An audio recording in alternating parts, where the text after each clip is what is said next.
Morning and welcome to a new blog.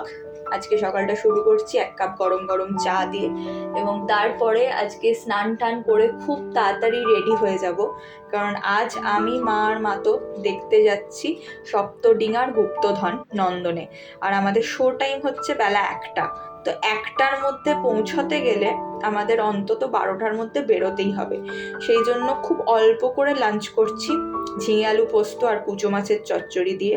তারপরে আমরা বেরিয়ে পড়েছি। আর তোমরা কারা কারা ভালোবাসো এই ট্রায়োটাকে, সোনাদা, আবির লাল এবং ঝিনুককে, সেটা আমাকে কমেন্ট সেকশনে লিখে জানিও, কারণ আমার খুব ভালো লাগে। যেরকম ফেলুদা, যেরকম ব্যোমকেশ, ঠিক সেরকমভাবেই আমার কিন্তু এদের ট্রায়োটাও খুব পছন্দের। তার সাথে অবশ্যই একেন বাবুকেই বা কী করে ভুলে যাই। তো অনেক কজন গোয়েন্দা আছে আমার খুব পছন্দের। আর এখন হরিদার চায়ের দোকানের অবস্থাটা দেখো, একটু বাদেই যখনই বিকেলটা হতে শুরু করবে তখনই যে অবস্থাটা হবে, দাঁড়ানোর জায়গা নেই, বসার জায়গা নেই, কোনো দিকে হাঁটার জায়গা নেই। আর সেখানে এখন আমি একা বসে বসে চা এনজয় করব। যেখানে দাঁড়ানোর জায়গা পাই না, সেখানে আমি এখন বসে বসে চাটা এনজয় করব। তারপরে যাব সিনেমা দেখতে। তোমাদের একটা গল্প বলি, শোনো। আমার একদিন সন্ধেবেলা ঠিক এই ঘটনাটা ঘটেছিল, যে প্রচণ্ড ভিড় এবং একজন ভদ্রলোকও ঠিক বলা যায় না, একটা দাদা আর কি, আমাদের থেকে কত 4-5 বছরের বড় হবে। তো সেই দাদাটা এরকম গল্প করতে করতে না পিছিয়ে এসছে। হ্যাঁ, মানে পিছন হেঁটে এগিয়ে এসছে, কিন্তু ও তো সামনে থেকে আমাকে দেখতে পাইনি। আর আমিও উল্টো দিকে ছিলাম, আমিও দেখতে পাইনি, মানে বুঝতে পারিনি যে উনি পেছোচ্ছেন।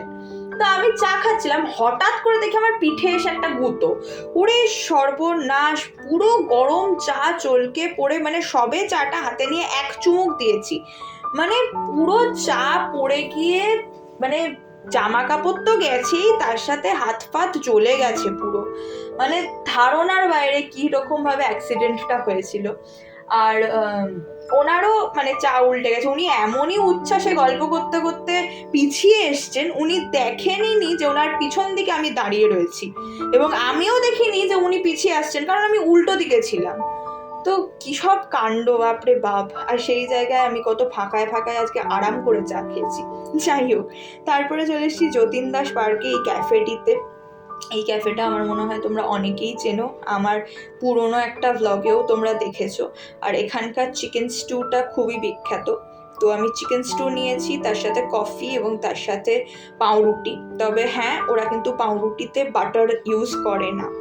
আর এটা রয়েছে চিকেন আফগানি, এটা আমার খুবই পছন্দের একটা জিনিস। আর ফাইনালি এই দোকানের যেটা স্পেশালিটি, যেটার জন্য আসা, যেটার জন্য এত অপেক্ষা, সেটা ফাইনালি এসে যাচ্ছে আমাদের টেবিলে। এই যে দ্য পুডিং, এই যে এগ হোয়াইটটা দিয়ে এই ফোমটা তৈরি করে, এটা না জাস্ট দুর্দান্ত লাগে। আমার যে কি ভালো লাগে বলে বোঝাতে পারবো না। এবং তার সাথে পর্যাপ্ত পরিমাণে কাজু, কিশমিশ সমস্ত কিছু দেওয়া থাকে। তো ভীষণই পছন্দের, এবং আমি যতবারই ক্যাফেতে আসি ততবারই এই পুডিংটা লোভেই আসি।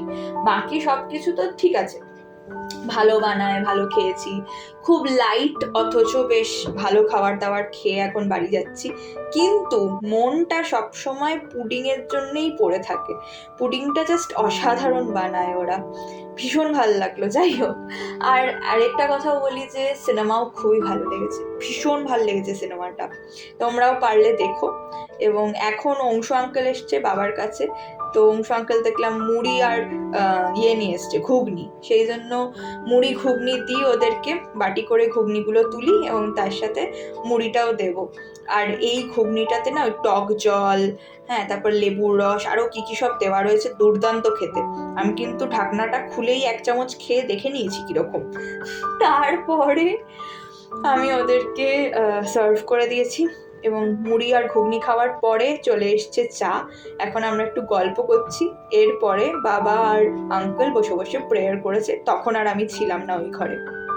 আর ডিনারে রয়েছে রুটি এবং তার সাথে ওই ঘুগনিটা। যেহেতু আমার প্রচণ্ড পেটটা ভরা ছিল, তাই আমি তখন ওই 1 চামচই খেয়েছি, তার বেশি আর খাইনি। আর এখন আমি ফাইনালি এনজয় করতে পারবো রুটি আর ঘুগনি। চলো টাটা, দেখা হবে আরেকটা নতুন লাগে। টিল দেন সবাই খুব ভালো থেকো, সুস্থ থেকো, সাবধানে থেকো।